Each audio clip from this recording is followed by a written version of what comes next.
What's up, everybody? Unrested with the questions you requested. This is JFAQ, Japan's frequently asked questions. You can see today I'm back in my little train because it is a nasty rainy day out, but let's cut to the chase and get right into the JFAQ.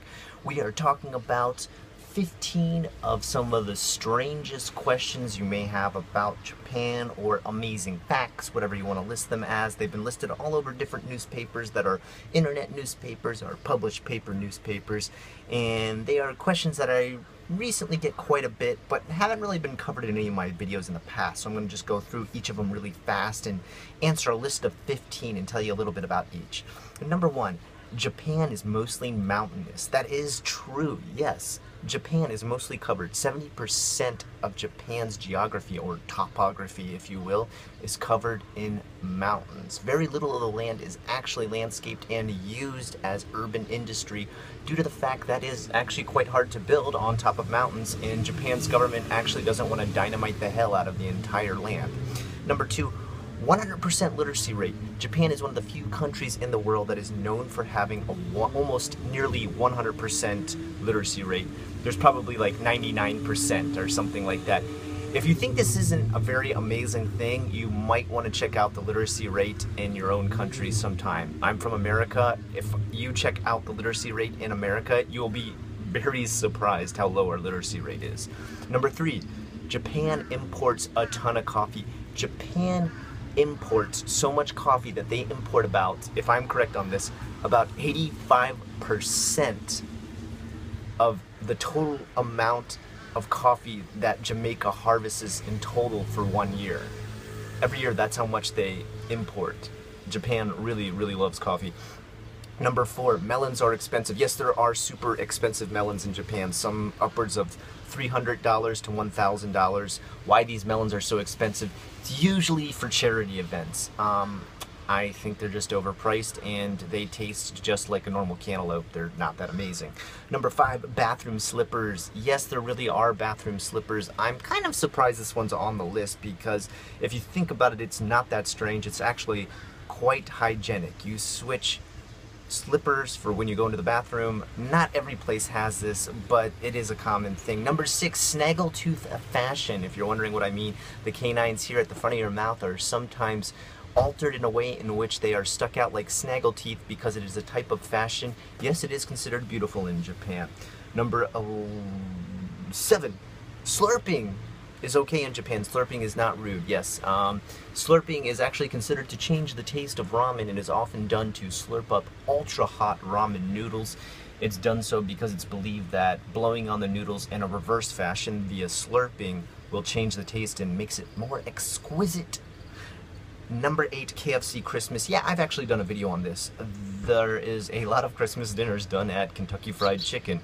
You can reserve a spot at Kentucky Fried Chicken to have a wonderful Christmas dinner, usually with your girlfriend, fiance, or soon to married couple will do such a thing. It still befuddles me to this day why KFC has kind of cornered that market, but good on them for doing so, I suppose. Number nine, cuddling cafes. Yes, there are all different types of cuddling cafes. There are cafes that you will pay usually per hour, some are per minute, to actually cuddle.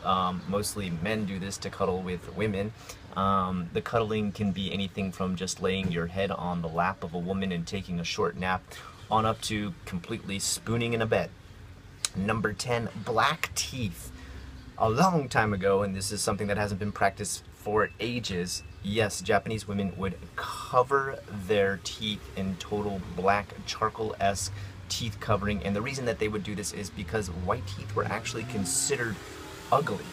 And why this is usually in Buddhist tradition, showing any type of bone is considered disgusting. That's why you'll often see women cover their mouth when they laugh in Japan. This comes from an old Buddhist tradition of never showing bone, which actually goes back to hygienic practices. I think you can understand why bone poking out of the body would be unhygienic.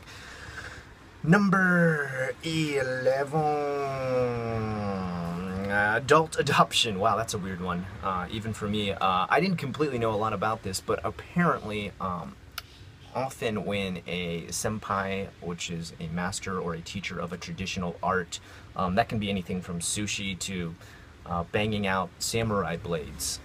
They will oftentimes, if they don't have a natural heir to their apprenticeship in which they want to hand down, they will adopt an adult man. And I mean, they'll literally go through with the papers and everything that make them their actual son. They've been known to adopt men as old as 20 to 30 years old to take over an apprenticeship. This is something that still happens to this day. Number 12, fugu apprenticeship. Is there actually an apprenticeship to learn how to cut the poisonous fugu fish, a blowfish, that has sections of meat that actually, if you eat them, you could possibly go into anaphylactic shock and suffocate, die, get paralyzed. Bad things can happen. Yes, there actually is an apprenticeship for that. You need to know how and what parts to cut in order to properly eat a fugu fish. Number 13, raw horse meat. Does Japan actually eat horse meat? Yes, I've eaten horse meat here in Japan. Call it what you will, inhumane, whatever. It doesn't really taste that great. I don't eat a lot of it. It has little to no taste. If you want to know how it's usually prepared, it's raw. It's dipped into wasabi and soy sauce mixed together. You eat it up that way, and it's, yeah, not really that great. I can't really recommend it.